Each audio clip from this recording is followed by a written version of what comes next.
Is Tim coming? Should be.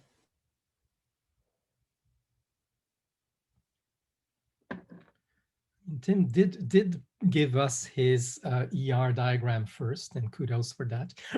I mean, when I did the announcement thing, he put a gun on it instead of a thumbs up. So I don't know if that's supposed to imply that he had a conflict. I didn't think he did according to our thread, but I don't know. Okay. That'd be super cryptic if he put just a gun emoji and he expected that to communicate anything. Emojis other than thumbs up, thumbs down are always cryptic. Now I'm getting used to the eyes meaning, well, smileys, of course, the basic smile and happy. Like Jack always uses the cowboy hat, and it's like, what the heck do you mean by that? I can understand it a little bit, but I cannot say it in tell it in words. Yeah, no, so do I by now. I've been around Jack long enough to know what he means by it, but at first it's like, eh? So we'll do a glossary of emojis next. I say we go ahead and start, and we'll just have to if he jumps in. Exactly. We omit Tim's opinion for now. You can see my screen, I presume? Yes. Okay. Who of you has used Trello before? Just a quick hands up to see how much in depth I have to go. Okay. So only Jean and Jamie I cannot see. Oh, there's Tim. I have as well. Yeah, I've used it briefly, but yeah, don't worry about the basics. It's very, very free form. So anyone can modify. The main point is that you just agree on how to use it, basically. And that's why I first want to go through the process to suggest how we may use it. The way I suggest this is that each new glossary item gets a separate card, which are these things which go through multiple stages. It starts as undefined. That might be because somebody has used it and there is some ambiguity in terms of what it means, and we can just add it here. You add a new glossary item simply by using this button here, create from template, new glossary item. Then you give it a name. Let's say, what do we need to find? Argument. Arguments. You create a card, you keep the checklist, and then a new thing gets added. That thing that gets added, you can edit. It tells you what needs to be done. So you need to come up with a suggested definition. And what I wrote here applies. So try to define it with as little other words as possible. And you may try to refer to other items that are already within the glossary. You can actually just copy paste URLs from the Trello board and add them to the definition. So you can say an argument, arguments have claims, and then you can refer to that and it will show up like that. That's pretty neat. So we can do some hyperlinking of definitions. Another thing I wrote in the suggestion of the definition, I already violated here, to not use the word you're defining within your own definition. That's just a suggestion because typically you get these circular definitions. You want to try to avoid that.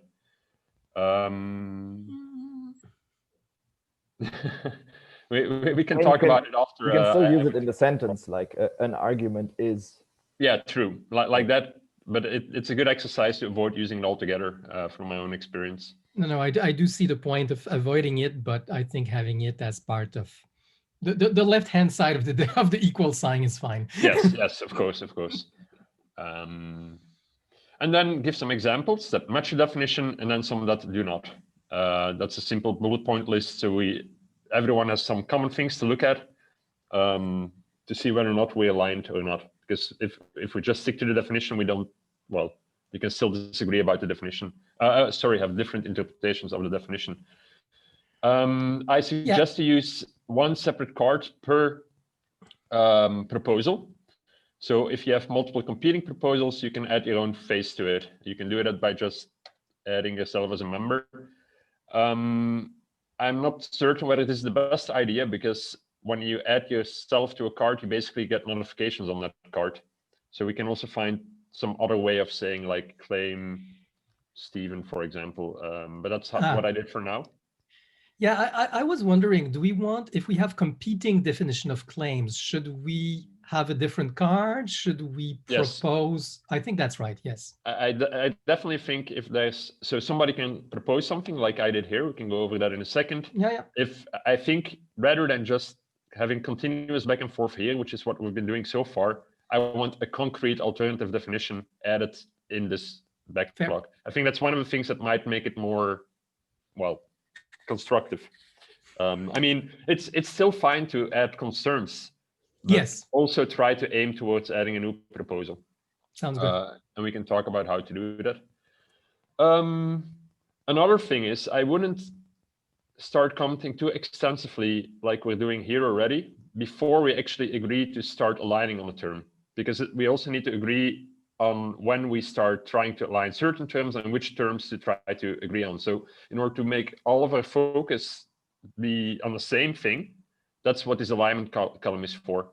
So I would say if today, for example, we started by trying to find alignment on claim, we add this here, everyone knows this is what we're focusing on. You can start commenting there, but this is really the thing we're trying to agree on in the next meeting, for example. Then you also know that that is the opposing definitions you can start proposing here. There is a slight concern here, is that sometimes in the alignment process, we'll be drawing on definitions which we haven't yet aligned on, but that's... Exactly. And that's, when that happens, I suggest you add a new undefined item to the left column here. That's exactly what I did here, I think. Yeah, in claim, I refer to phrase, but phrase is actually undefined. Fair. I think that's fine. I'm liking that idea. There's only one more thing to mention. The reason to use a template is this to-do list. One of the other problems we had is it was super difficult to keep an overview of who agrees with which claim. This is a way where everyone independently can choose when they agree with a claim, when they stop agreeing with it. So suppose that everyone at a certain point agrees with this definition. If like we then say, okay, there's consensus on this claim. If later we find out that, oh, there's an example that was missing here, I no longer agree with it, you can just independently say, oh, I no longer agree with it, and that is expressed in this number there. So we know when the consensus is breaking. That's all I have as a suggested process. I suggest we go over everyone to see what you think of it and whether you have modifications you suggest or it's just good to go as is. I think we could just go with it as is, and if we see problems, then we adjust. So that's hard to predict what will happen. I think the main question that came up several times, and we kind of answered it several times, but we need to understand again several times, is agreeing with a definition. What does that mean? Does that mean you actually believe that thing should be a part of our domain model, modeled as described? Or does it just mean, yeah, that sounds good enough to be able to use in conversation? Okay, I think there's two things here. One is agreeing to drag it here. That's the letter. So we need to all agree that we actually need to align on that. So I'll drag it back because we haven't really talked about that for claim, but I'm pretty certain we all agree we need to align on that. The other one, like whether or not you agree, is whether or not it matches all of these examples here, I would say. If you find, yes, I agree with all of these and all of these, then I would say you agree with the definition. And well, I think that definition is going to change when we put it in the data model, right? Or am I wrong on that assumption? We might revisit things. So suppose it ends up here. Indeed, if we need to revisit it, we might drag it back to alignment, or one person might say, oh, it no longer is valid, and then we can iterate on the process again. And I think, like, to answer Tim's question, I think it's mostly used for conversation first between us, and just because we aligned on a term doesn't mean it's part of the domain model. Yeah, well, Yes, but But- it does seem to drive the domain model discussions, and it's an assumption in several people's mind. And I guess that's some of the problems is I agreed on some terms in the past, and now I feel like I'm frustrating some people because something I agreed to in the past, suddenly I don't agree to. But What I'm that's saying? fine. You can of course come back happens. to. That's, well, I just Like think it'd be nice if it let's- was clear. I'd almost the like more- to have the a more- column saying that we have a conversation discussion, and then let's drag it over when we put it in the model into a separate column. But I think for the model, we might need to set up a similar board and a similar process. And the degree to which a glossary and the domain model will overlap, in my opinion, it's a one-to-one. But I think there might still be some unclarity in regards to what a domain model exactly is, based on which. Yeah. Maybe we could have another column for beyond after consensus saying domain model. It's not only something we agree on, but with something we think is clear enough. It's not only it's clear, I mean, clear consensus about clarity, but we think that not only is it clear, but it needs to have its own entity type in the domain model. That could be. I think we don't need to model that in the Kanban here. Okay, Yeah. it was a proposal. Well, let's discuss it when we get there. I would say Exactly. first, let's try to see whether we can even reach this column with one of them. But I agree both with a consensus doesn't mean it automatically goes in the model, but I do think it's most likely will. I don't think. But let me anchor this again, because like I think Please. Gene has no idea why we even care about this. Please. The concrete problem we had is we define claim as one thing and negation as another, and implicit in the definition or explicit in the definition of claim is that a claim is not its negation. They're two separate things. And as a consequence of that, arguments basically only support, because an argument can only be made to support its claim. And if you want to oppose a claim, what you actually do is you create an argument that supports its negation. And this certainly crosses some wires when you start thinking about modeling versus definition and just conversation. And so that's the place where I think I'm not clear on yet what it means when I agree to a definition of a claim. Well, let's see when we get there, because right now, just in that short explanation, you pulled in a lot of terminology, which the whole point is we don't have a glossary for the descriptions you use. So an argument to you might, well, I know we have widely varying opinions on what arguments are. So it's very hard to understand what you're saying if we don't have some reference glossary description of that. But though I normally make the opposite argument, and so I'll be a bit contradicting myself, I think the idea in the definitions is to kind of agree on the use cases. Like we want to be able to do this. And the modeling, of course, has to support the use cases. And there may be that way some small discrepancy between the model and the definition as intuitively understood because it's more convenient for whatever reason, but it has to support the use cases. And that way, the use cases being part of what we agree on, I think is important. And where I agree with you is that, yes, sometimes the use cases have a lot of modeling weight, but I don't think that there's an obligation for the modeling to follow exactly the definition as long as the use cases are supported. Does that make sense? I guess we'll find out when we have that big discussion on claim. Right. So one question, when we have an example that we think is sort of a counterexample, should we just throw it into the, I assume we shouldn't just throw it into the does not match column, put it in a comment, start a discussion there, and then ultimately create a contravening example. Yeah, I would do it in comments or in meetings. I mean, if we try, I think one of the things we have to do is do this more regularly. One of the reasons it was very slow previously was because, well, you need to spend quite a bit of time on this and you need to talk to each other quite often. So I would try whatever medium, but if this discussion gets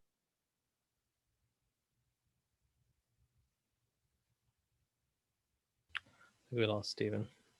Yeah. So I'm not the only one. Good. Yeah. Or bad. Either way. Or just propose a new definition. Try working towards your own We definition. lost you for quite a few seconds. A good 20 seconds. Okay, the quick summary, indeed, my internet connection is unstable. It says the quick summary was, yeah, use the comments, but once these get too lengthy, work towards just adding your own competing definition. I think that's more productive. I have one last question on process, but so far I'm very happy with the process as proposed. Thank you. What is your view of the temporality of this? Like, we should do this between meetings, I think, and probably do meeting sprints where we try to align, but I think creating definitions should be done between meetings, right? Yeah. I think there's one thing that comes up, like if we want to change this, for example, right now, I would do it in a meeting. So we can quickly, because once this changes, theoretically, we need to uncheck everyone that checked right now. Yeah, sounds right. So I would suggest like the discussions we can do outside of meetings, alignment checking and all that stuff. But like editing existing claims, I would do within meetings. But we can still do it in smaller groups and then just uncheck. Yeah, yes, exactly. Yeah, probably I think the alignment column, it's probably something we'll discuss at the next meeting. Like we'll work on the proposed definition synchronously and then have meetings around the alignments and then say, okay, let's do this one now together and make sure we're all on one page. Yeah, and we can try one now, right? I think it would be nice if we have an agreement on what a claim is and already there, even with the very simple basics. Well, I haven't had time to comment on it or to propose adjustments. I agree with the main point, but there's many details I have issues with, so I would like to have time to do it. I did not see this Trello board until this morning. Apologies for that. That's my problem because I didn't follow the conversation closely enough, but it's introduced formally now. Yeah. But I could also make my comment now. Yeah. Before we get into it, like maybe it really is a good idea to start asynchronously to save time for the whole group, and then yeah, if there's some alignment needed, then we do it together. Do want to have plenty of time for the ERD discussions. So. Exactly. And there we will figure out like what we need to agree on, and we can add undefined definitions, undefined terms. I like it. I think that we should make it a point whenever we say, you know, this definition, it's that, but it's not that. Like, let's try to give names to the other things that it is not. Like in this example, the claim kind of has the negation and question form incorporated. That means the isolate form of the positive, the isolate positive, isolate negative, isolate question, what do we call them in this definition? I have them as this. For me, the claim is the isolate, not the conjunct. See, that's detail, but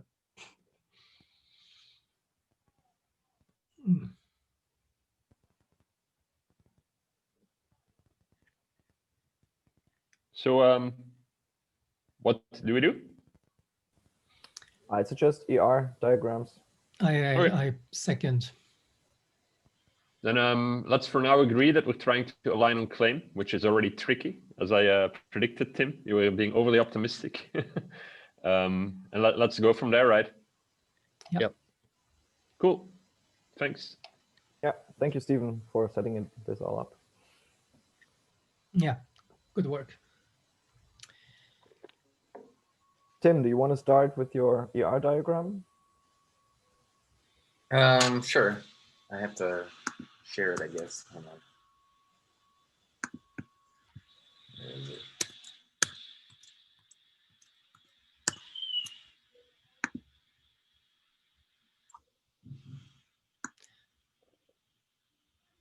So Bentley proposed a process where we go reasons last. I still think reasons should come first, But I think whenever one person's presenting, let's start with clarification questions rather than, oh, I disagree because, and have disagreement perhaps after competing models have been presented, which I'm not sure we'll finish today.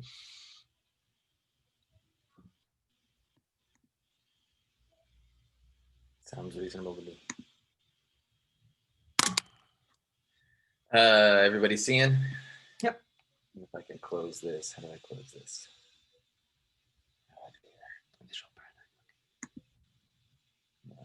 You Just can drag it drag through it a from the little. middle there. If you want. No, there's got to be a close button, but whatever. View. No. Or there's a maximize in the upper right hand of the Yeah, diagram. that'll that do. might, That'll do. Except I can't see it because I see all of you guys. So, yeah, there we go. hiding it. Okay. I don't know how much everybody has already reviewed. Don't make me have to log in again. There we go. Like, as I mentioned in the Slack channel, the model was an 80% attempt to capture everything that I have seen as something that needs to be supported, including like some of the edge cases that are in the scenarios I'm writing up.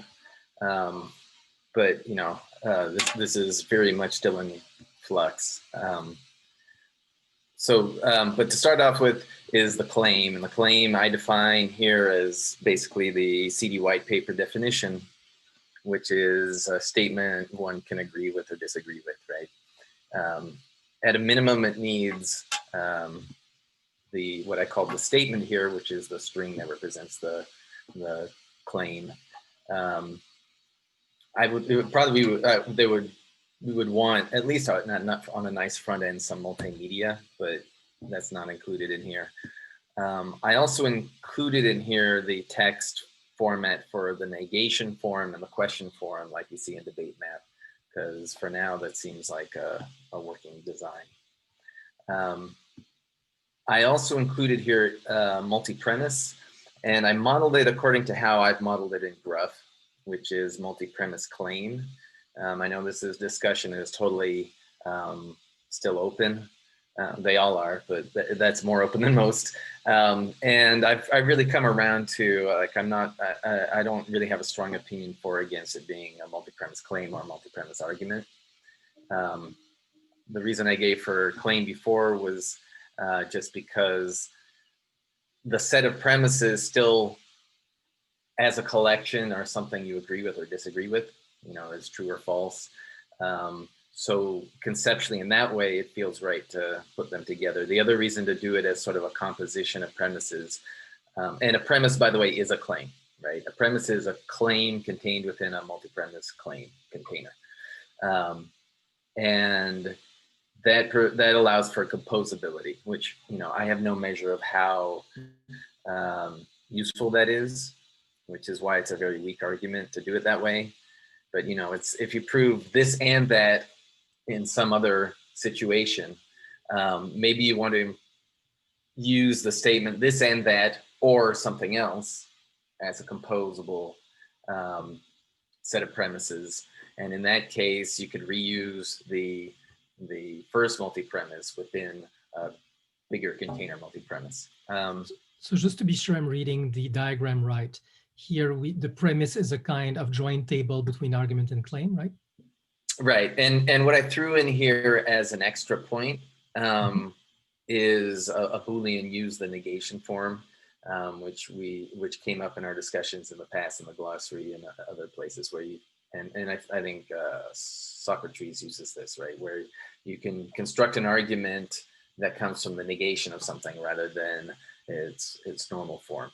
Debate map doesn't support that, but I definitely think it needs to be supported, right? You know, so if you want to say like, you know, no, this isn't true because Donald Trump did not commit bribery or something like that, then you take the claim Donald Trump committed bribery and invert it and use the inversion as the base claim. I use the term base claim, by the way, to mean the claim upon which an argument is built. And that takes us on to the next part, which is here I modeled argument as a separate entity. We're having discussions about, is an argument just a special type of claim, or is it a separate identity? Do they share ID space? I agree that discussion's still open. I've modeled it here as a separate entity. And as a separate entity, it's essentially a joint table between claims, but not. It's first of all, it has a base claim, which is the truth basis of, is it a sound argument, is how you would say. When you're talking about in argumentation, is this a sound argument? It's sound because in this case, base claim is true, right? If the base claim it's using is false, it would not be a sound argument. Now, it's not quite a connector between claims, because given the fact that an argument is a separate type of entity, and you can make arguments to support or oppose a claim, but you can also make an argument to support or oppose the relevance of another argument, right? The most common example is declaring that some other argument is in fact a fallacy, right? In that case, you would create an argument that supports or opposes someone else's argument. So here there's a self-reference to argument, and that would be like the target argument. I call it the target, but there's a target claim and there's a target argument, and each argument would have exactly one or the other. It's messy. That's, a modeling simplicity argument towards claim, argument as claim, but that's in the future. Here I put it a Boolean on it of if it's a supporting or an opposing argument. There are other ways to do that. And in fact, if we have claim and negation as separate entities, then you don't need this because it's always supporting. But one other detail here, I put it in the claim and I put it in the argument, and then I didn't put it anywhere else. I guess I put it in topic. But like each of these would need to have a unique ID. And when I say unique, I understand it as being unique across all peer systems if there's not one central database. And I put in timestamp as sort of a versioning mechanism. It would have to be like a universal timestamp if we're talking across systems, which is a very complicated thing to do. And so, but this is just, here's a placeholder for the future versioning discussion, which is that we understand that every modification in this system we would like to record and maintain. Like no change overwrites another change, so you can't go back and see how it was. It's in that way, it's kind of like a time series database, a distributed time series database, but we would want to be fully transparent about that. The question about UUID or about the IDs is, is there some connection between the ID and the claim?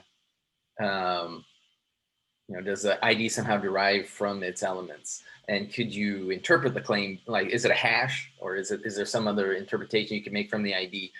One of the possible problems, but not necessarily a problem, is, sort of permalinks, not permalinks, but moving links. If you want to see the latest, you want to see that claim as it is right now, what ID do you use? Because if the ID changes every time somebody makes a modification, your link is suddenly out of date, unless you do special kind of magic to say, oh no, this link is referring to the most recent version, and you follow a graph. But anyway, in Gruff, I implemented this as the ID not changing, and then you use timestamp for versioning. So you can refer at a point in time in the system what it looked like. Everything clear on that so far? Okay. Next, I will go to, I guess I'll do something easy here, which is the relationship between the user and opinions, which is just, this is the voting mechanism, a very simple one, where users register an opinion, a score, which could be in Socrates, I believe it, I don't believe it, or you know, in Gruff and debate map, it's like a percent. And that's another discussion in the future. But you can score sort of the truth of a claim. You know, do I believe this is true or not? Do I agree with it? And you can score the relevance of an argument, which is this important? Does it have impact on its target? It's very simple here. There's a big discussion in the future about how to handle versioning with this, right? If somebody changes a claim, do the scores still carry over? Maybe it depends on the kind of change, right? So, you know, is the score attached to a version, or is it attached to the generic ID of that element, for example? Yeah, that's as far as I need to go here. I also threw out just event as an entity as a nod to both curation and event streaming. Event streaming, of course, is hopefully how we do sort of a real-time exchange of information between peers.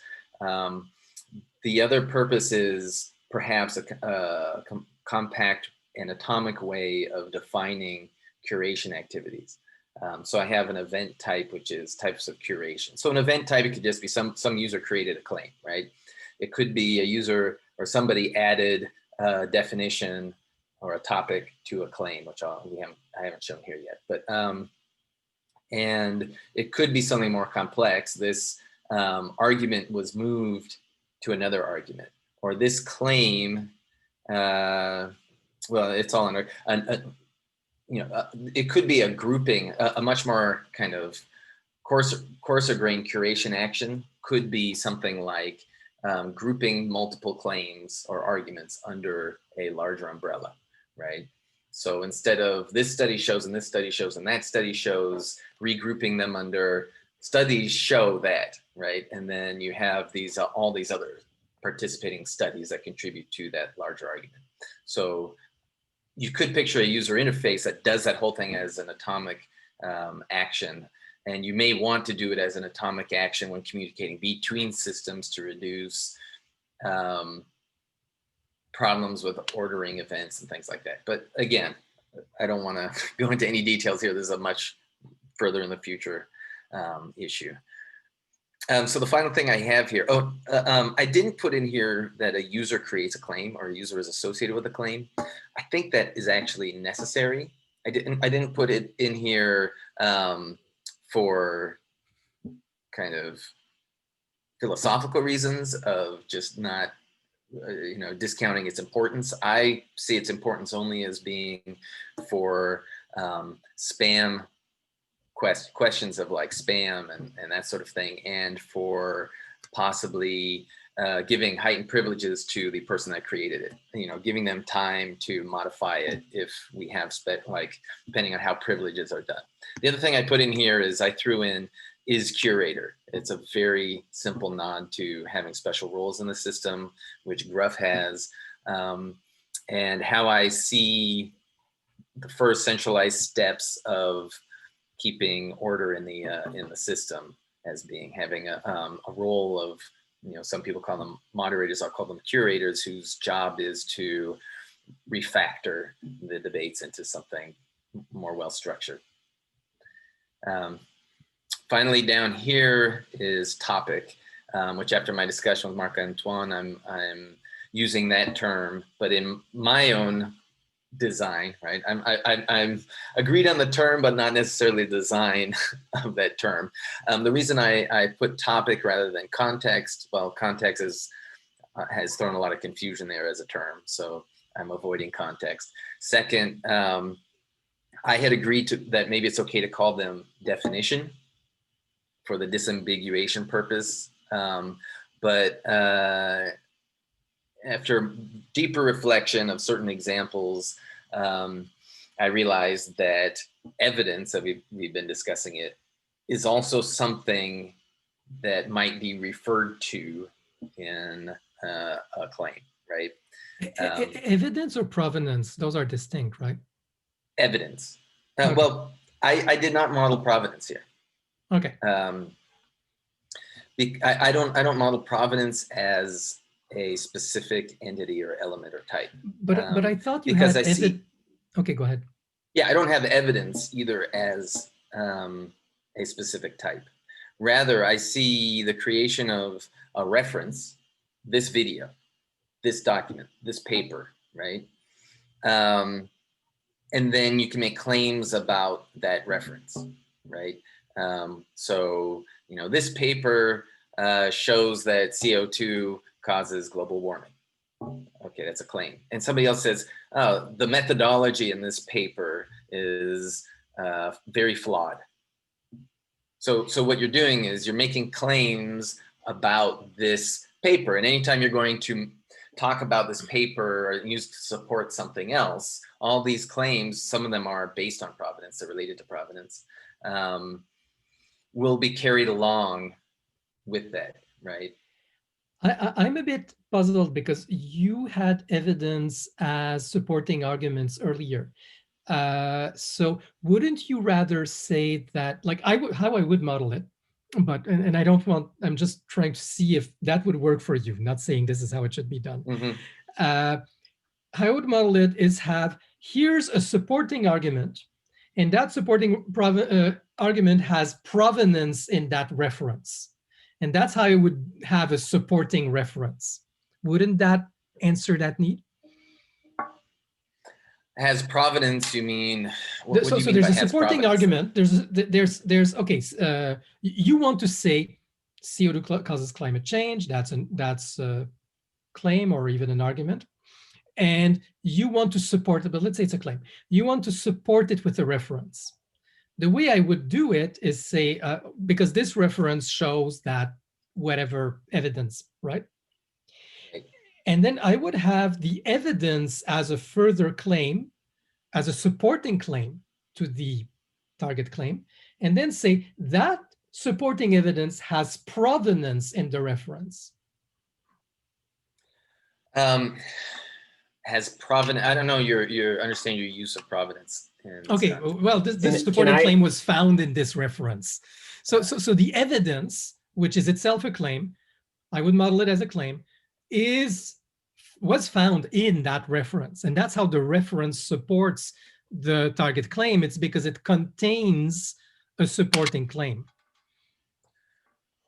But can I interject? Go ahead. Like I think this is a valid discussion, but like wasn't the point to like make a targeted presentation and then because we have a couple of these. That's a good point. Yeah, you're absolutely right. Okay, sorry. I thought I was asking a clarification question, but I realized it's a competing model question. Okay. Apologies. Thanks. Yeah, so we can have this discussion actually this week or next week. I mean. Yeah. Yeah, and I also put in here again, not well designed. I put in references can contain references, and I threw in a locator string. This is just like off the top of my head. It needs to be done better. Of what do you do if your reference is a specific paragraph or diagram within a document, or it's a a specific section of a video. What you want to do is point exactly to the right place, but arguments about methodology or something like that apply to the whole document would really be better made against the containing document. So you don't want to have to repeat every time somebody points to a specific point in a video something about the director of the video. So I think that needs to be designed in. This was just a really quick notation for that, basically. And finally, definition is the disambiguation feature. I think it should link to a knowledge graph of some sort. It could be a heterogeneous mix of external knowledge graphs and our own internal knowledge graph. If we're going to keep it internally, then we need some sort of set of relationships between definitions maintained internally, just like a knowledge graph. That's about it. I put is hierarchical in here as a Boolean, as a lame sort of way to say, one of the things I'm still kind of writing up the scenario for is the general to specific cases, right? So if there's immigration and then there are different types of immigration, then immigration is a parent of the more specific types, and you would want to use that knowledge of the relationship between things as a way to know if arguments should be inherited and that sort of thing. It was one of the things I was going to, oh, so these are both under the umbrella topic, which can be attached, multiple topics can be attached to a claim, not to an argument, but only to a claim. And the arguments in my model inherit the topics of their base claim, essentially. Or is it the other way around? Their target. I can't remember now which way it goes. But yeah, it was target, I think, which is different. I think it's target. Yeah. Yeah. Anyway, it depends on your purpose. So I haven't recently thought about the reasons for that, but that's the way I've modeled it before.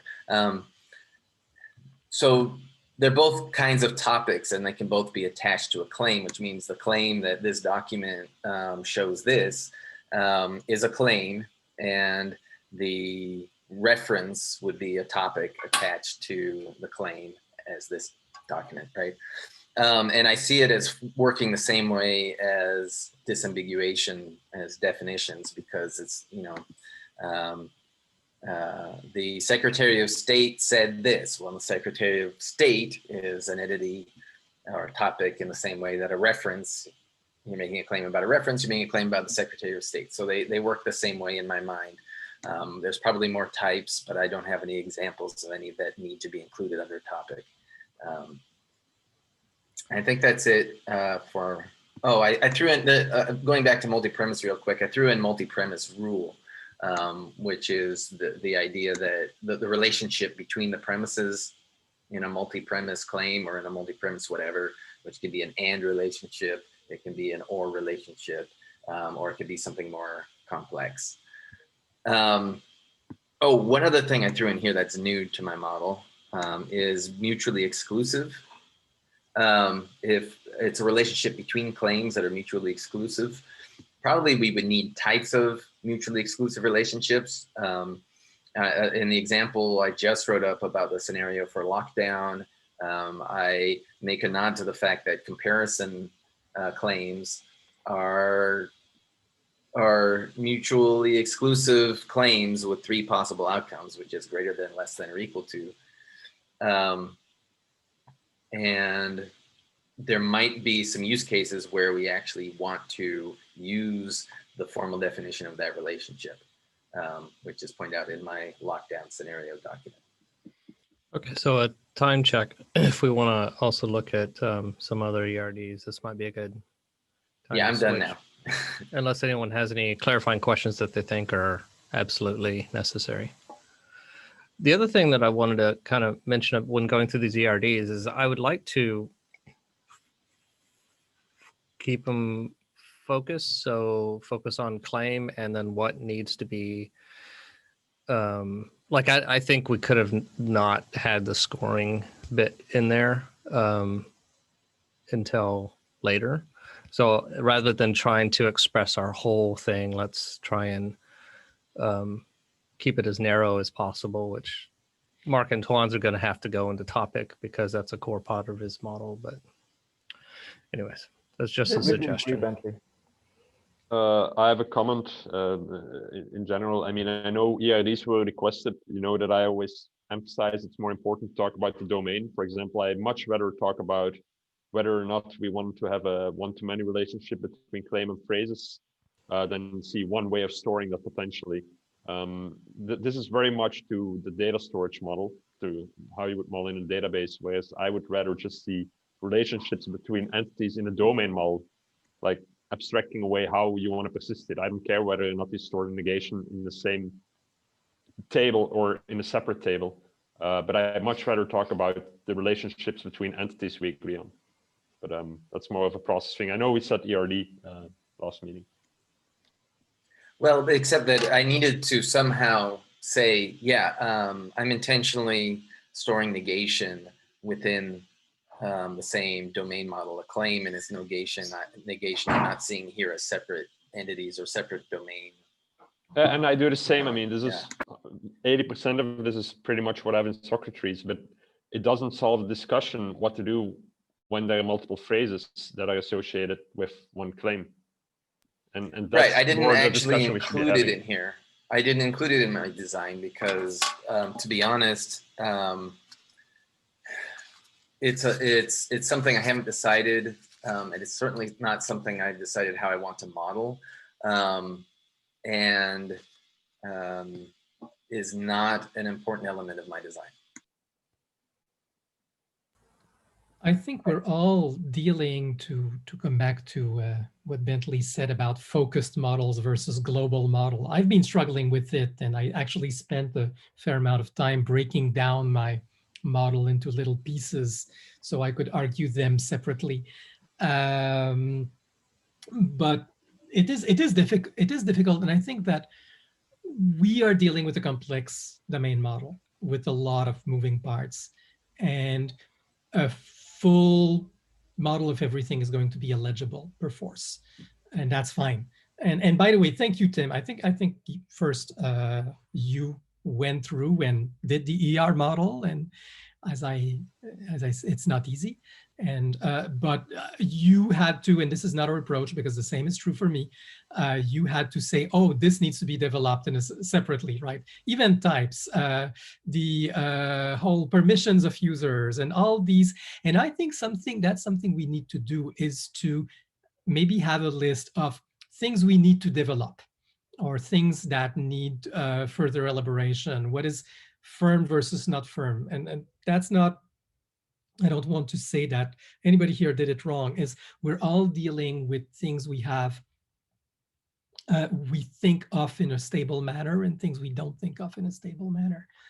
And being clear about that, and you were, and kudos for that, is important. Yeah, I would say, and that's hard to put in the diagram, but yeah, all of this is flexible within certain limits. Like none of this is hard fixed, but like essentially what you're seeing is a map of my brain of how I've been thinking about this, which is why, you know, I've thought about the multiple forms of phrasing, but my brain right now, I don't care about it that much, so it didn't show up in here, right? No, and that's important and valuable. Like there's already things I know I didn't put in my diagram that I had thought about, but oh, I didn't put that in the diagram because I didn't want to overload the diagram, but I'll say something about it because it's been brought to our collective attention.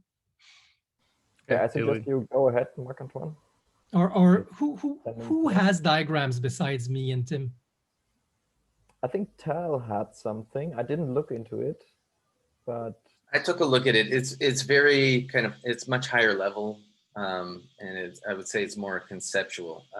It goes more about like taking worldviews and then breaking it down into little pieces until you get down to the level of claim and evidence. But it's a very high level overview. It's a 3-minute video. You can take a look at it with access. Okay. So yeah, I think I will go. How's it? We have 10 minutes left. How's everybody for time? Because I won't get that much done in 10 minutes. I kind of have a hard stop, but I'd like to get started because I think yours is going to have a lot of discussion too. And it will. Yeah, I saw your presentation. I have a lot lot of questions, so I'd like to get started. That's good. So let's get started, and let's agree we won't end, and we'll continue. When's our next meeting? Is it next Friday, or do we count the Monday as, or do we make a? Let's do that first. Actually, let's schedule the next meeting. It's definitely next Friday, or there is one definitely next Friday, but I don't know if that's the next one. If people want to make a special meeting on Monday to continue this, I can do it earlier. Let me look at my Monday is a bit crazy. That said, but we normally have. Oh Lord. We normally have a society library on Tuesday. Yeah, I would rather that one is, since that one's not a public meeting. And right. I think this is public CD stuff. I'd rather But the question is, do we have a strong agenda for SL, and can we include some of that in SL? And that's a question to Jamie, actually. How do you feel? And then we could make That it is a good public. question. She did want us to kind of focus on the domain model, right? Oh, there you are, Jamie. I'm You're here. not hearing. Okay. Yeah, so originally these were closed, but given that this kept persisting as something that needs to be figured out before we can move on, like I'm happy to use that time to work on this and have it be open to everyone and not be an SL meeting per se. Thank you. Sounds I good. appreciate it. Okay, so let me start. Share screen. Okay, so modeling claims a topic, and on the one hand, I keep talking about topic mapping and like everything's a topic. I've been through that, and I'll go through that again. And by the way, we absolutely don't want. Okay, but I will go in. I have a second part where I go into the modeling part, but it's like more the domain model. So first we have a claim and vague definition, something that can be assigned the truth value by someone. And this is not my real definition, because for me, the truth value is part of the claim. So I'm diverging here. Like the true claim and the false claim are two distinct claims for me. The negation is a distinct claim for me. And for a very lenient definition of truth value, because we keep speaking about true and false. And, you know, I have the problem of having been through math and intuitionistic logic and very consistent logic. And for me, true and false is not exhaustive. And that means the like modality, like sometimes necessarily probability values 0.30% of the time, 30% of the time. So those for me are truth values. And that means like Bayesian logic, those are truth values. So those would be, there's the claim where you say, this is true, this is true, this is false, this is true 30% of the time. Those would be separate claims. So yeah, I'm even going to twist things and say, yes, no questions. They're a kind of truth value. It's the question undefined truth value. And maybe we'll want even the new truth value, like this question makes no sense, unask the question. That's a truth value of a sort. What's an argument? Oh yeah, and now Felix just had me reorder slides a bit, so the entity shouldn't be there. But an argument is an entailment between claims. For me, an argument is a claim. So what Tim calls the base claim, I have it be the argument itself as a claim. But it has the target claim, which is the conclusion. It has one of those only. And it has premises. And because I have truth values in the claim, I'll come back to that, it means that I don't need to have content to the join table. It is the argument that way is close to what I used to call one row of the truth table. Stephen, you have a question. I was just very confused by the notation, but if I remove the arrows, it makes sense to me. The arrows on the composition just confused the hell out of me. But now I see yeah, it. I'm using UML conventions here. Well, but there's multiple. The one that I'm familiar with doesn't have the arrows, but I see it now. Sorry. Okay, good. Yeah, that's a composition. Yes. What you said, I call the base claim, you call an argument. I don't think that's right. I call the premises the base claim. Oh, sorry, I got that wrong indeed. Apologies, I misunderstood your model. Okay, what I thought I was referring to is the notion that this argument is sound. For me, it's inherent in the argument itself as a claim, whereas the premises are something else. I thought this notion of argument soundness is what you put in. I just said if we would say an argument is sound, in my model, it means the base claim is true. Base claim is true or can be true. One second. So, but I thought the base claim was didn't you just say the base claims were the premises? Yes. which has nothing, the soundness has nothing to do with the premise of the truth of the premise. Oh, maybe I switched it. Soundness is with the inference being a reasonable inference, or is it? Okay, I switched them then. I meant valid. Sorry, a valid argument is one in which the base claim is true. Okay, sorry for the confusion. Okay. A sound argument is one in which the argument relevance in my model is above 50, basically. Okay, I don't have anything for that definition of soundness, but I'll tell you what I have that is equivalent to that. And I'm doing relevance totally differently. I'll get to that. Here, let's just assume the argument being valid is the inherent argument as claim. Argument is a claim. And conclusion and premise are through composition, and claim contains the truth value. Derived claim, so for example, the notion of negation, blah, blah, blah. So that I do as an association between claims. I say, this is the canonical, there's one of them. This is the derived, there's one of them for a given link, but there's many links. And so they create an equivalent, like you can look at all the derived claims of a given claim to get the claims space, like equivalent space. And so you have canonical, that's how I do the notion of derived claim. So one reason I'm doing it this way also is because knowing that a claim is a negation of another is part of the formalization. And if we do progressive formalization, we can have two claims which are just sentences and we'll only discover their negation of one of another when we formalize them and when we create the derived claim relation between them. That's the part of the formalization process. But at first, they're two sentences. They're just sentences. They're not formal concepts. They're not modeled. So we don't even know that they're negation of one another. Or, and by the way, negation or exclusive otherwise, like the example I've been giving recently is mammals have 4 limbs. Negation, mammals don't have 4 limbs. But if I say mammals have 6 limbs, that's not negation, but it excludes, it's mutually exclusive, what you were trying to. And that would be not a derived claim link, but another kind of claim link, which is about exclusion. So I'll have a type on the, maybe derived is too restrictive in the name here, but the notion that the type is there because there'll be many kinds of claim links. And truth values, as I said, defined very loosely, and I need to get into that. Questions as truth values.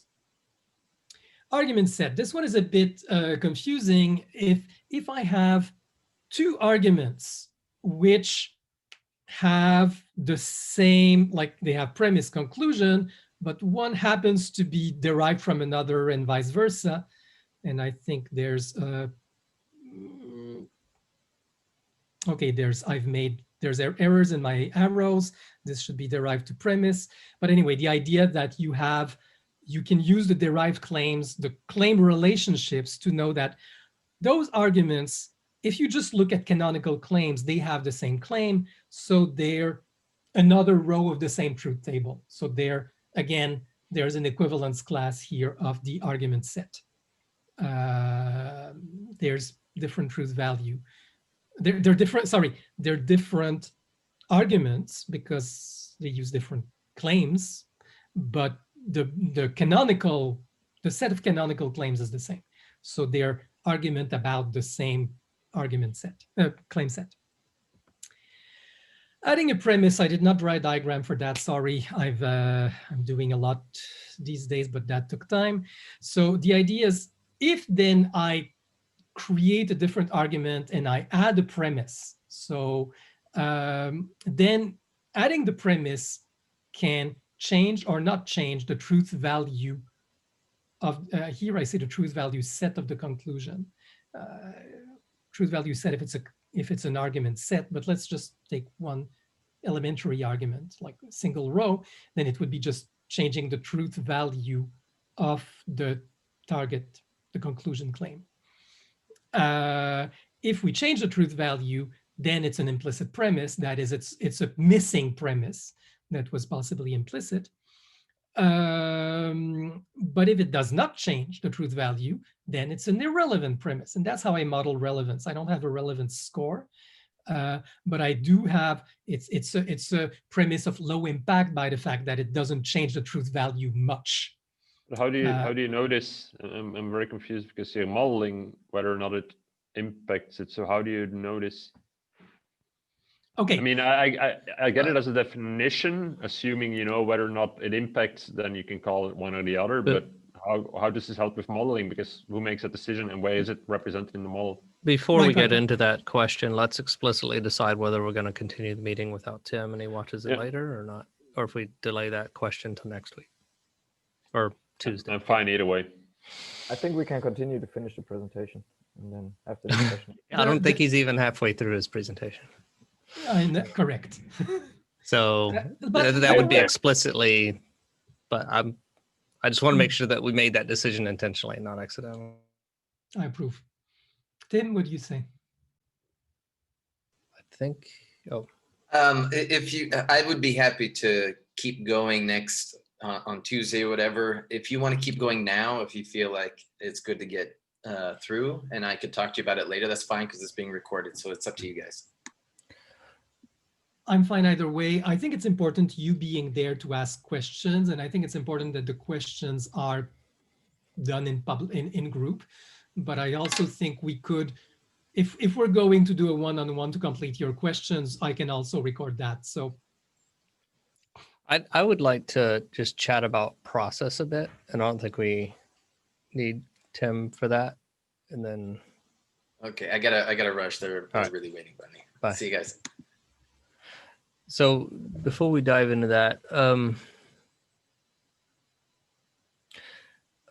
I would still like to see if we could narrow it down a little bit, which I know, Marc-Antoine,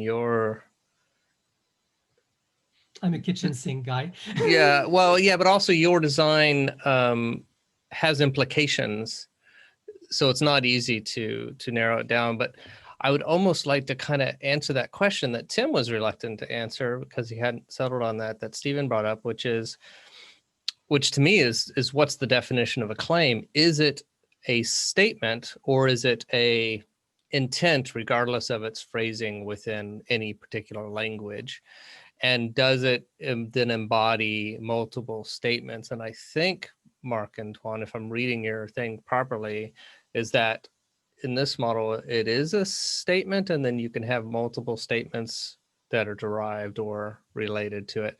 But that's kind of what I'd like to focus on is what is a claim, and then only jump out of that and start talking about argument and stuff when there's an impact on a design of the claim. Okay, let's get through that. I think it's worth going through it, and I'll might also add that's the same as discussing the glossary item of a claim, and that's also yes, what it's just easier for my brain to do it with an ERD rather than words.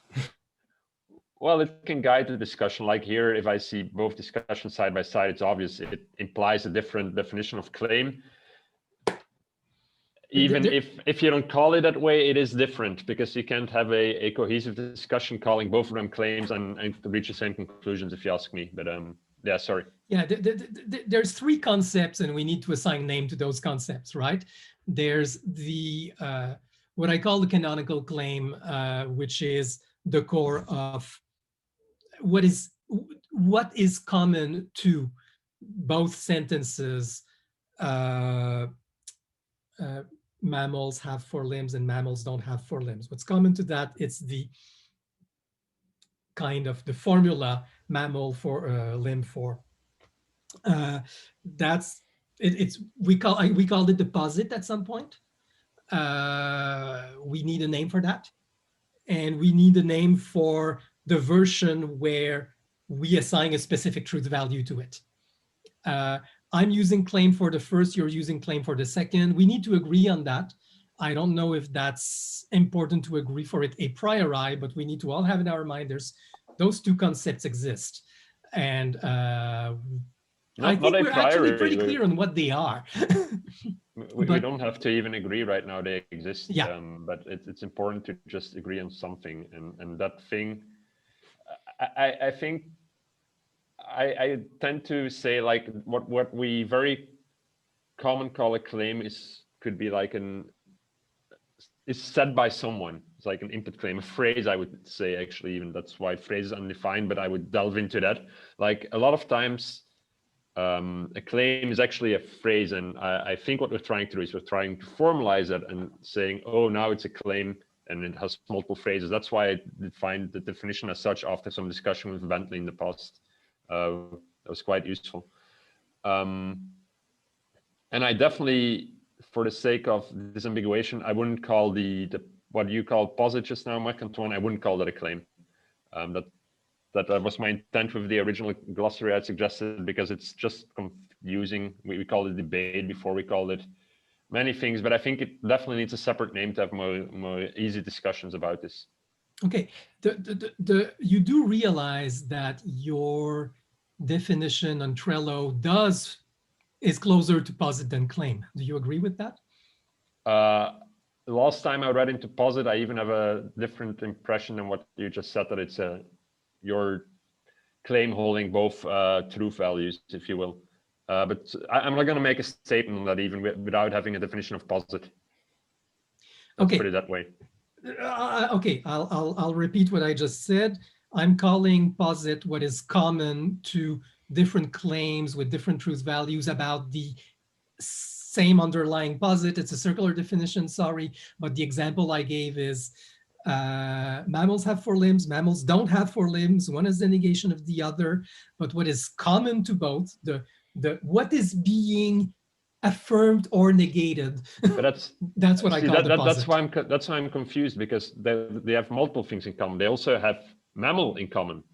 They also have there's more in common. So you need to be but the largest thing they have in common, which is the whole.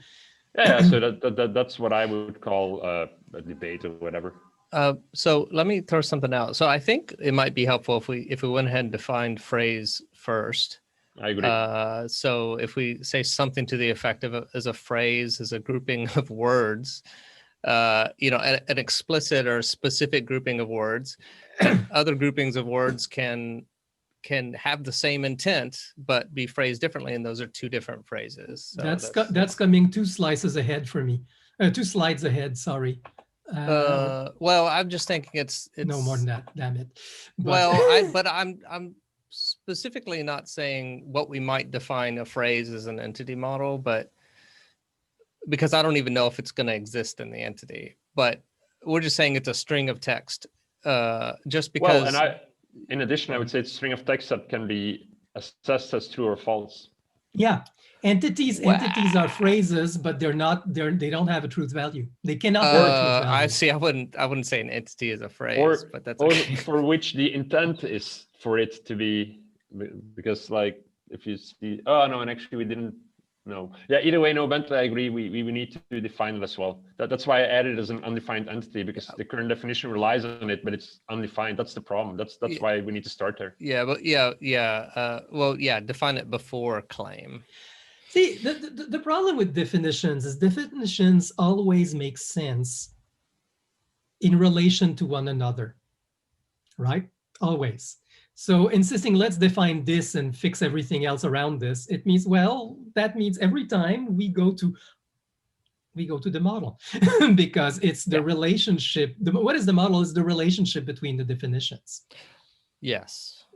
And that's why I kind of like having the discussion of the definitions at the same time we're discussing the model. No, I agree. It needs to be done. Absolutely. But I still think that you have to choose an order. And I just think it's easier to start with phrase than with claim, because our debate is, does a claim include multiple phrases? Is a claim an intent of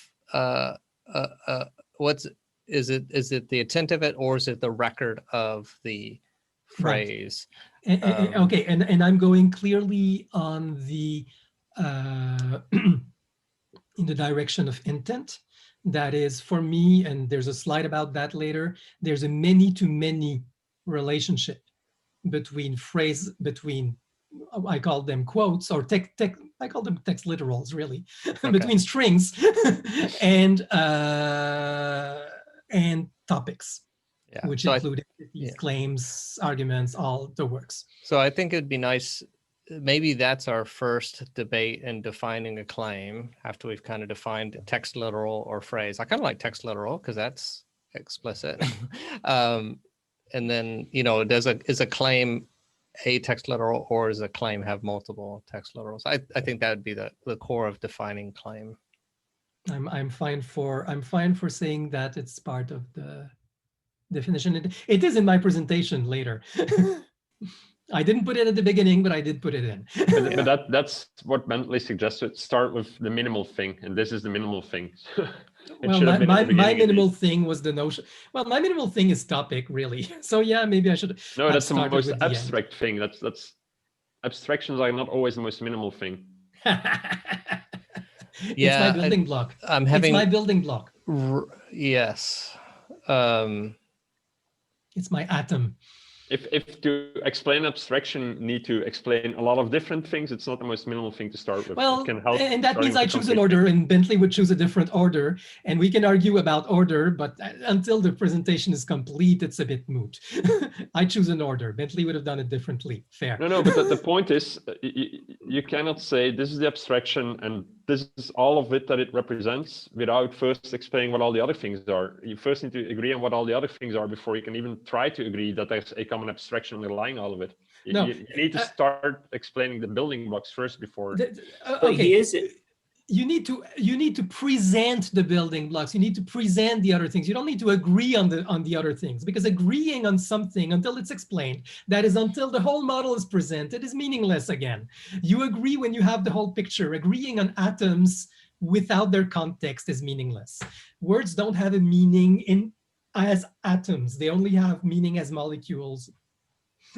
Yeah, I think there is some value in him presenting his worldview, even if we think there's inconsistencies or whatever, and we can argue those later. But I would like to get the consistent model here, i.e., let's finish the presentation at some point soon.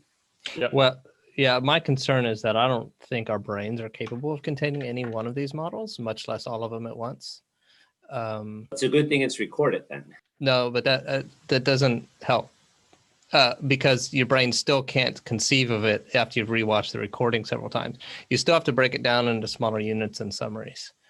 No, but I did that. It's just that right now we keep breaking it in units that are too small to make sense. That's the debate, right? I think there is a smaller unit than where you're at, and you think my units are too small.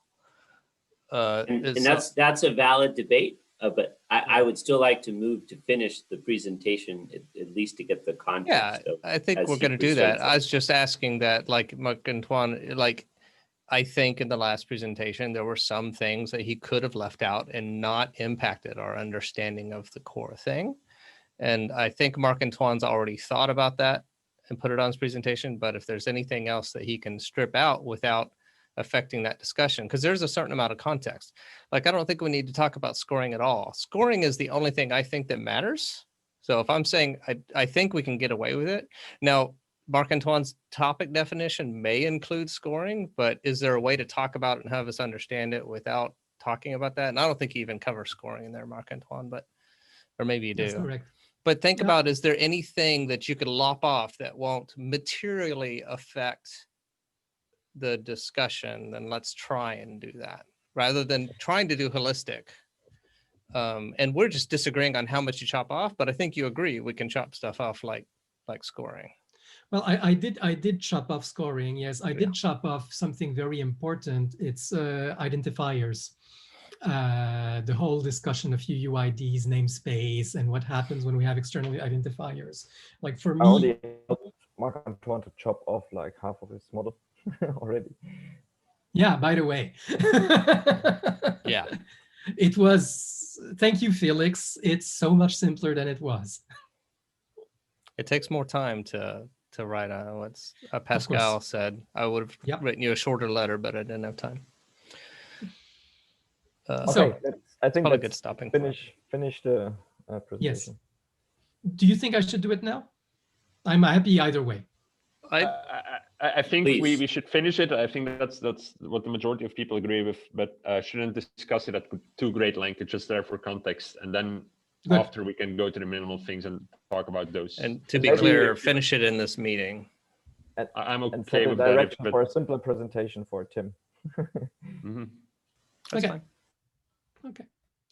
So what I said is I'm modeling, I'm not modeling relevance as a score, but I'm modeling as a relationship between arguments.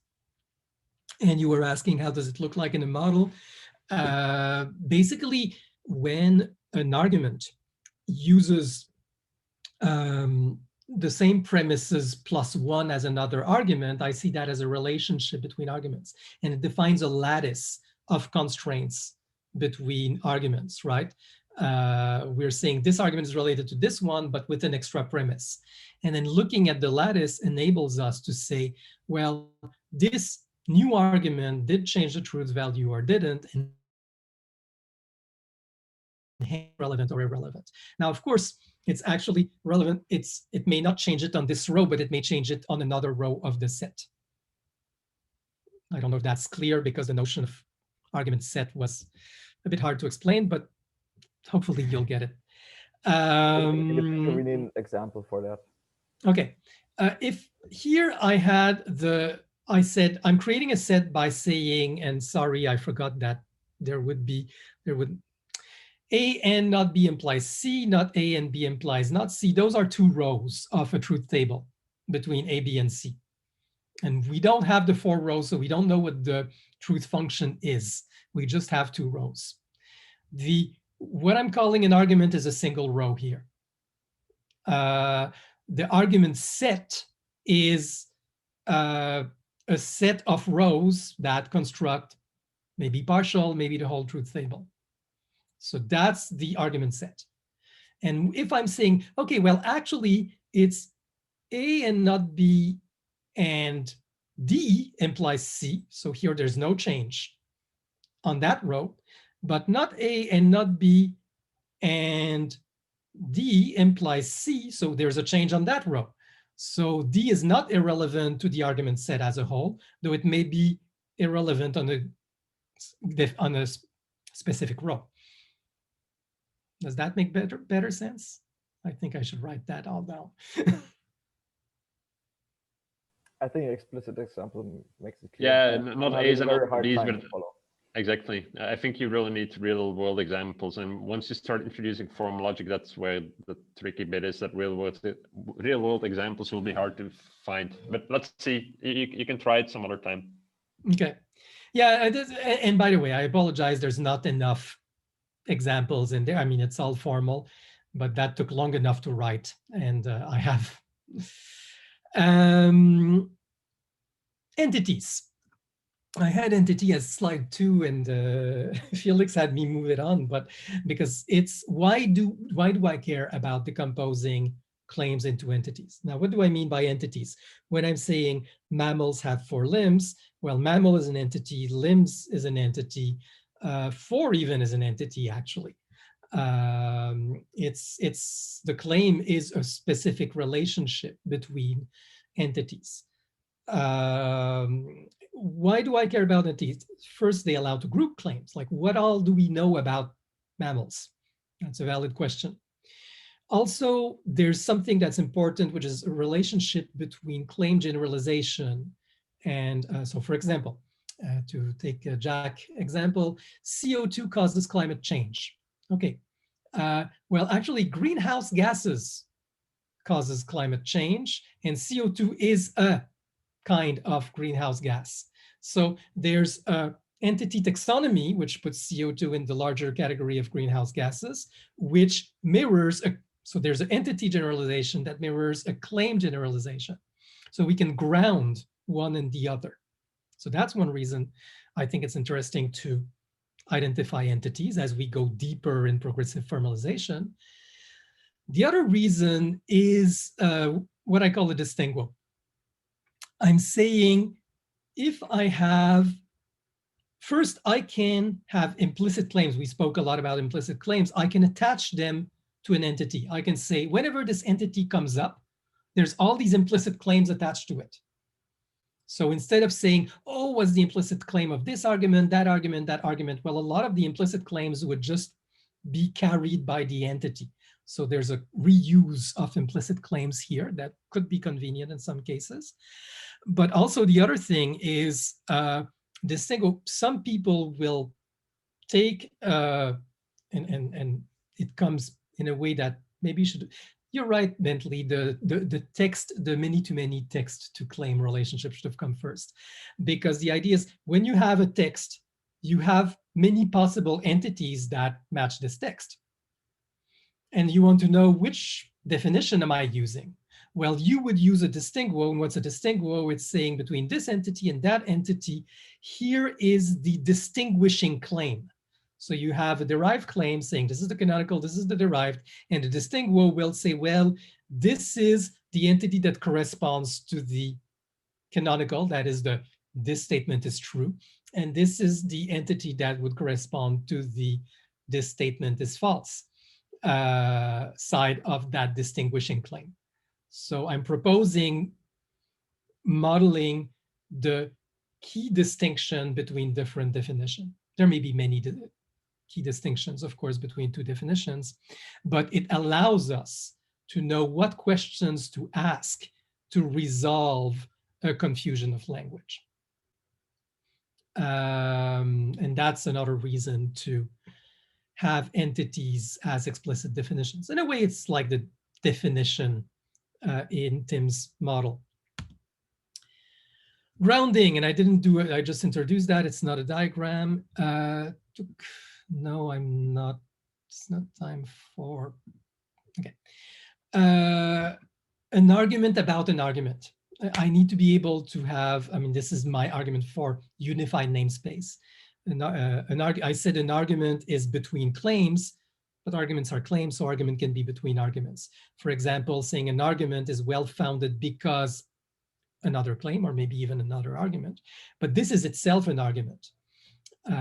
So we need to have, and this is how I would model Toon May's notion of grounding, or even warrant, and then grounding as another layer above the warrant.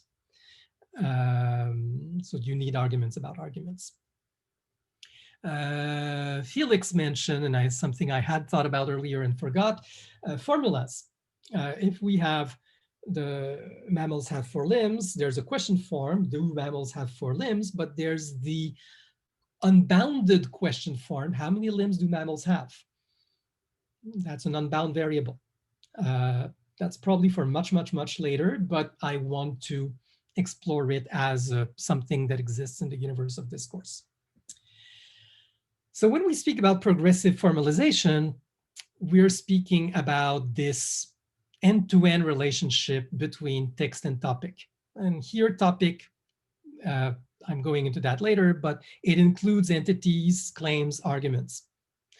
They're all topics. So at first, progressive formalization is saying we start with finding a text in a document and then saying, well, this is the text, and by itself it expresses a topic. We don't know what a topic is because we haven't done formal analysis, but there's this first equating that text to the topic. And then we find, oh, it's used to mean something else at some point. Well, then we'll have to do a bit of formal analyzing, probably introduce a distinguo to explain how they're different. Or maybe we're not doing that yet. We're just saying, oh, look, we have another instance of the text, but that is not modeled here. Or we can say, oh, this text, CO2 or carbon dioxide, are 2 texts used to model the same topic. Or if we're only dealing with claims, CO2 causes climate change, carbon dioxide causes climate change. Those are 2 claims, 2 sentences, 2 texts, but they're pointing to the same topic. So in the many-to-many, I would have 1 topic. Of course, we don't know that yet. That's an analysis step. We start by saying this is a sentence in and of itself. And then we realize, oh, actually, I had another sentence expressing the same thought, the same topic, the same claim in this case. So I can connect them in the many-to-many to the same topic. So every topic can be represented by many strings.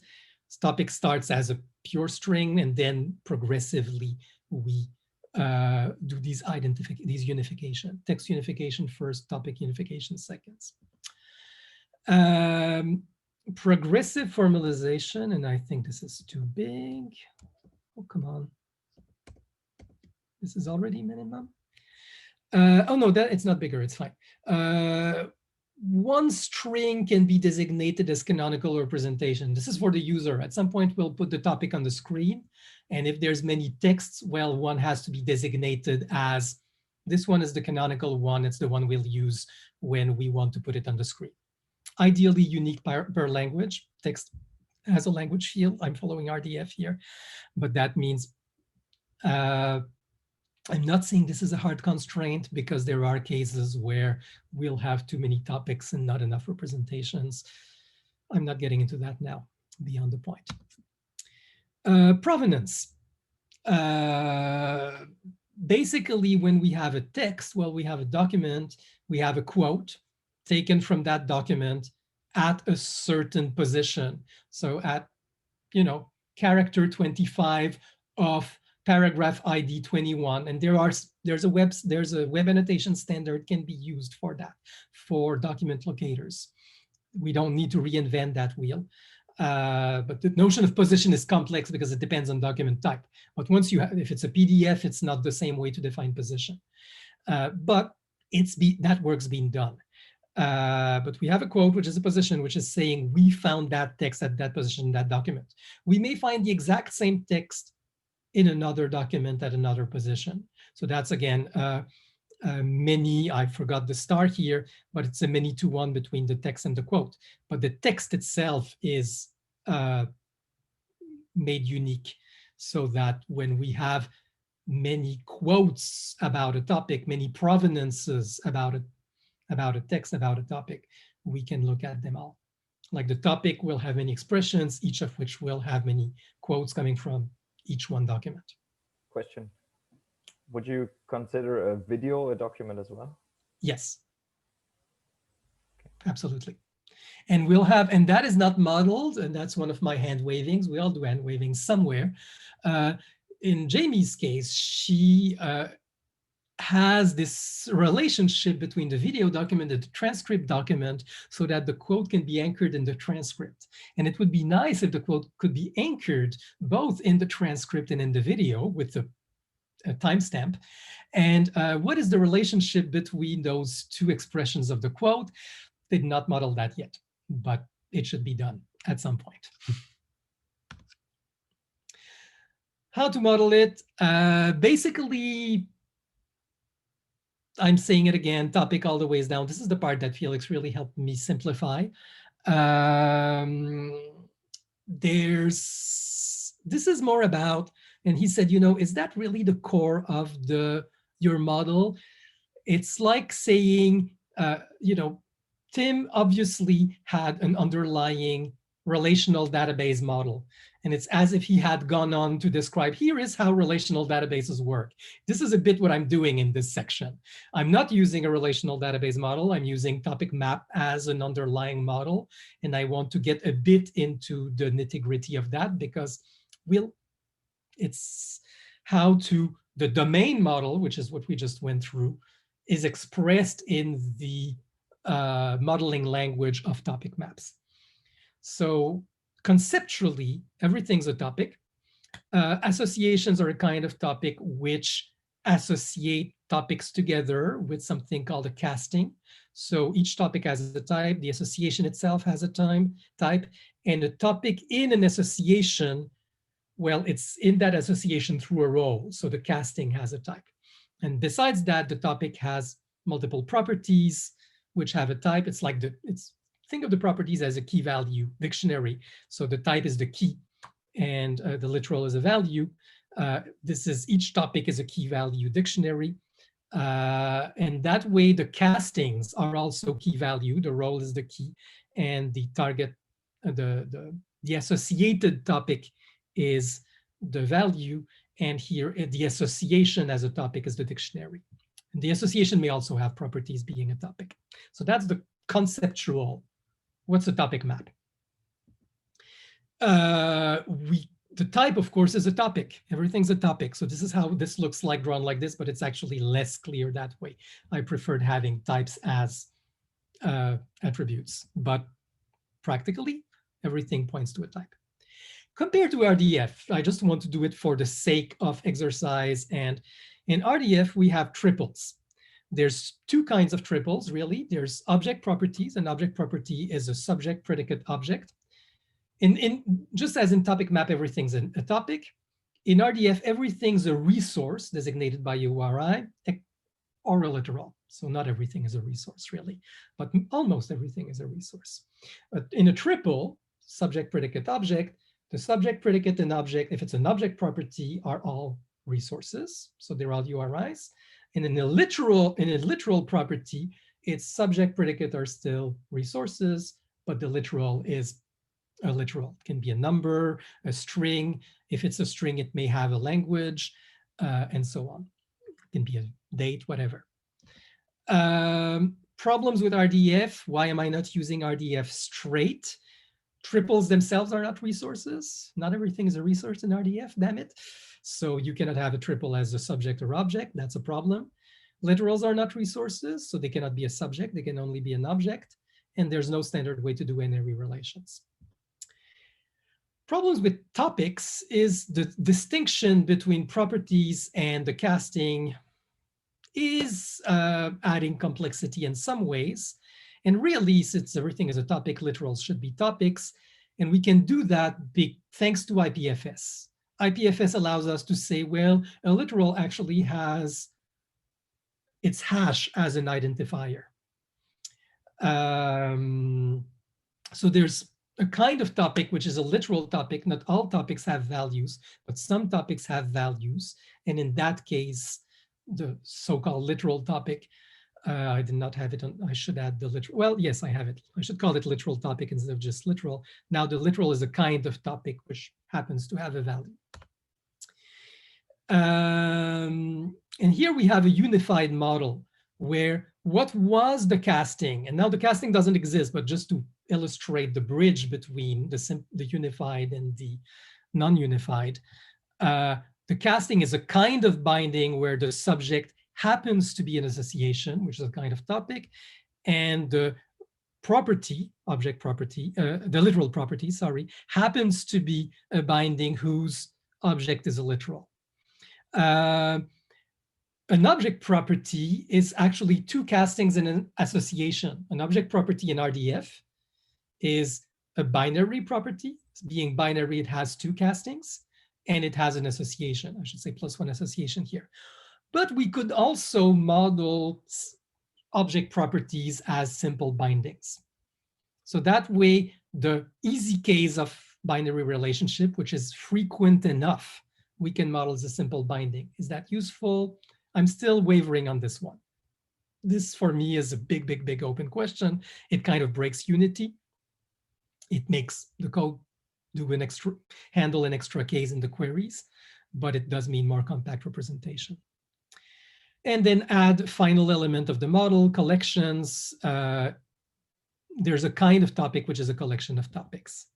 Why does it matter? Because obviously, once you have that machinery, and this is basically, this is a quad store, by the way. I want to make it clear. What we have is one table, which is subject, predicate, object, plus the identity of the binding. So that's one table, that's one quad table. And another table, which is literal identifier for literal topics. And those are the two tables in the database or in the key value or something, right? But it's a quad store. What I really want in HyperKnowledge is a quint store because I also want the stream identifier, but let's stay with the quad store for now. So once we have a quad store, what's an entity is a topic. So it's the properties of the entities are elements in the quad store. The claims are either bindings, like it could be, for example, a literal property is a claim. Binary relation is a claim. N-ary association is a claim. They're all claims. So that means association really is a collection of bindings. So a collection of bindings is a claim. And generalizing, sometimes it makes sense to make a claim not just about an individual binding, but many bindings. Like if you're making a disjunctive claim, A or B, you don't want to be, you're not claiming A, you're not claiming B, you're claiming A or B. So you need to be able to speak of collections. So a claim is a binding, an association, or a collection of bindings. An association is a collection of bindings. So a binding or a collection of binding, that's a claim. The reverse may be true. I suspect, but I'm not sure. I suspect all bindings are claims. That's true in Wikidata. In Wikidata, any triple, any quad really is a claim, and it has provenance. So I'm following the Wikidata model that way. There's precedent for this. But I'm adding collections and I'm adding higher level things. Like Wikidata doesn't allow an argument of arguments, for example. So the argument is just a claim that follows a certain structure. So this is how I'd model the claims, arguments, and entities as topics and associations. So a lot of the, if we go back to my earlier, I had, for example, the claim association. This is illegible, but let's go back quickly. The derived claim link is an association in that model. The argument set, like the relationship between argument rows into an argument set, that's an association. It's an association set, an argument collection. The distinguo is an association, and as such, it's obviously a claim also, and so on. So this is how I'm modeling these concepts in the atomic language of associations and, of topics and bindings. And that's about it. Big picture has a better representation because this one is not scrollable. And Felix made the argument that my big picture, where I put my kitchen sink diagram, is illegible. He's probably right. And I should separate the storage layer, topic association bindings from the model layer, the main layer, which is about claims and derived claim links and arguments. But this is where I'm at. Clarifying questions.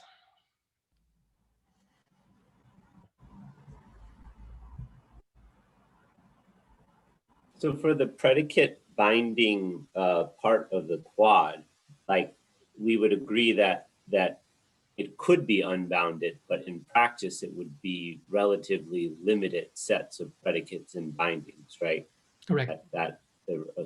Like in particular, like a small set of those could in theory represent as relationships in like RDF if were you to enumerate all the pairs or something like that. And that doesn't, you still have n-area problems and things like that, just to make sure I understand. Okay, thanks. No, you're absolutely, I mean, in a way, I'm adding a layer to RDF. So I'm close to RDF star, if you will. If you're familiar with RDF star, which is an extension of RDF with triples as first class objects, though they still don't get an identity, but they can be, you can do query about the triple in the Sparkle star based on RDF star. So in a way, I'm close to that. But in RDF and by extension in this topic augmented RDF, the number of topic types and predicate types should be much smaller than the number of topics.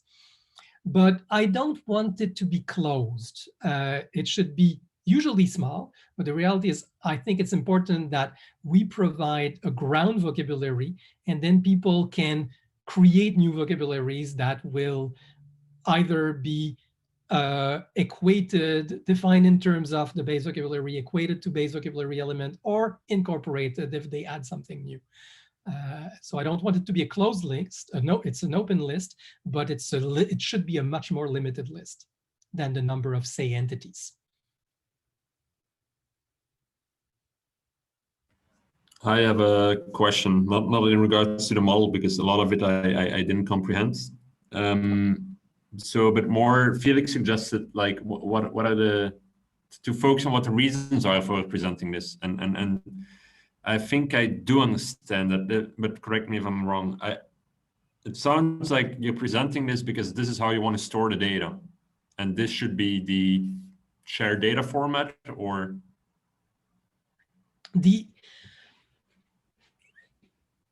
that's it does sound, I know it does sound like that, but no, it's the other way around, of course. I want to store the data this way because I have, for example, arguments about arguments and higher order argument at any arbitrary level. So I need a unified ID space so that it's always possible for any object to refer to any other object.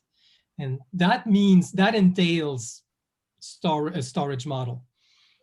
The reason I'm choosing the storage model is because it's the one that is the most natural when you have the need of having sentences speak about sentences. Like, for example, when you speak about grounding, we believe that A causes B because there's this evidence, and this evidence can be interpreted as relevant because there's this body of methodological body and epistemological body. So there are these higher level statements. yeah, but I mean, again, coming down to why does it all have to be represented within the same model? Why can't you have one model doing one thing and another model enhancing the other one by referring to it? That's the one thing I don't get. Why do you need to store everything in one single unifying language? I mean, to me, it sounds like you're trying to handle way too much with one all-encompassing model. Why not divide and conquer? I see what you're saying. Because it's a tangled hierarchy, basically. If the layers could be really separated, that would make perfect sense. But I'm saying at any point, a top level argument may need to refer to an entity and so on. Now, yeah, so you share IDs. That's why I said identity. Yes, that's exactly what I'm saying. You share IDs. Talking about identities is important, but that's where it ends. That's the borderline of the discussion. All we need to agree on is the identity. But and the addressability of it, right? Yes. Like it's important. Yes. Yeah. But then in a way, that's what I'm doing. I'm sharing IDs, and that's what I'm saying by saying topic ID as the root of the quad, if you will. And then I have the distinction between entity at the domain level. I have the layers that you ask for are entity, claim, association set. There's another layer, which is the claim link, and I'll have association link. Those are pretty much the layers.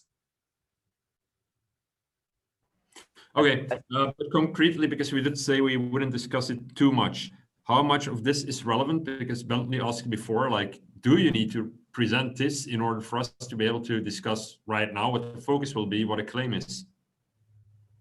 Yes. The definition for a claim. Yeah, well, for example, I did say the claim, well, okay, there's the small question of, we have the two notions of the claim without truth value and the claim with truth value, and which one do we call claim and what name do we give to the other one? That's a small question. That's not all relevant to that. But for example, when I say I'd like to attach claims to entities, like but say, how you're introducing entities, do we need to talk about entities? Can we talk about entities after we've agreed on claims, or we can only agree on claims? I think we can agree on claims. Absolutely. There's certainly, and that's the question. Do we need to discuss entities before we can agree? No. And the answer, the same concern. The answer is no. We can totally focus on this part of the diagram, that is claim derived claim link, which is the relationship between, do we have a relationship between claims with truth value? Do we put the truth value in a relationship between claims, or do we have multiple truth values in the claims? And that's a discussion that can exist on its own, yes. And then to enable that discussion, all we need to know and agree on is addressability through the identity. Yes, I think the one thing I really want to push, and that way you're absolutely right, is unified addressability. That is key to a lot of things, and that's why I'm going into topics, and that's why I'm going into the whole topic mapping and storage and blah blah blah. But once we agree on that, yes, I agree. The claim, we can have the discussion about the claim modeling separately. Okay. Which makes sense to having, as you said, we can have this separately. Makes sense to reduce the whole presentation to that. And in the beginning state, we want unified addressability for relations and the entities, basically. Yeah. And I guess the part about the text being in many relationship to claims should come first that way. Well, it's about topics, but because, yeah, I agree, Bentley, it is kind of key. Yep. Well, that sounds like a good place to finally end the meeting. Anyone disagree? And then, so we're going to continue this meeting on Tuesday. Well, okay, so we're opening the SL meeting, Society Library meeting to everyone on this call, and then who's going to manage getting the link out to everyone and such and so forth. Or just use this link, I guess, if we're going to use that time. When is it?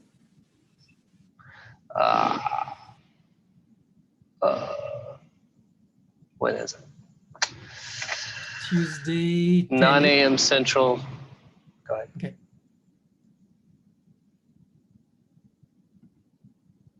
Yeah, 9 Central, Okay. 10 Eastern. 10 Eastern. Could we just use Zoom instead of Hangouts? Would be easier for me. Yeah, I think since it's going to be an open one, we could just continue to use this link. I'll go ahead and I'll post it as our next official CDL meeting, and we'll just take that time. Thank you, Bentley. Great. Thanks so much, everyone. Interesting as always. Thank you for your patience. See you next time. Thanks, See you guys. next week. See you next week. Bye.